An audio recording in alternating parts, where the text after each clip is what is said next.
quand on commence, comme au cours d'un ignoble gala qui a eu lieu à Paris avec Laurence Ferrari, Gisbert, tout ça, se sont amusés à compter les morts palestiniens en disant finalement, il n'y en a pas tant que ça, il y en a peut-être 55 000, mais au fond, c'est pas grand-chose. Grâce à ce jeu concours, on va pouvoir, de manière ludo-éducative, faire passer, non pas des idées de propagande, mais la vérité historique. Ce qu'on veut, c'est quoi?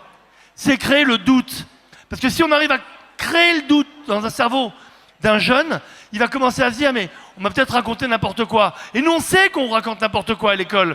On sait que certains professeurs, ils peuvent vous le dire, Yanis et Barbara, sont empêchés, on les menace. C'était la Shoah il y a 20 ans, mais aujourd'hui, on ne peut même pas prononcer le mot d'Israël. Donc on compte sur vous.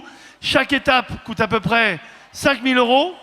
Et donc plus on aura de 5 000 €, plus on aura d'étapes. Depuis le début de la guerre, si 55 000 personnes sont mortes à Gaza, dont 50% de civils, ça fait 10,4% de civils gazaouis qui sont morts, 24,6, 1,3, 5,2. On compte bien sûr les civils morts, hein. On ne parle pas des terroristes du Hamas, donc il y a un petit calcul à faire bien sûr. 1,3% des civils gazaouis sont morts. Alors, quel est le gagnant? Arié Danan, on peut l'applaudir s'il vous plaît. Ça s'applaudit. Deuxième, Iris Fischer, on l'applaudit. Troisième, attention.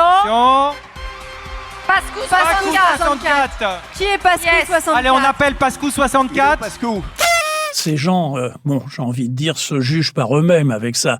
Et nous restons quand même là comme les témoins effrayés et glacés de cette mort dont nous sommes les témoins. Et aussi les témoins, finalement, en tant que citoyens, de notre impuissance à lutter contre ça. Sinon par la parole, sinon par l'écrit, sinon...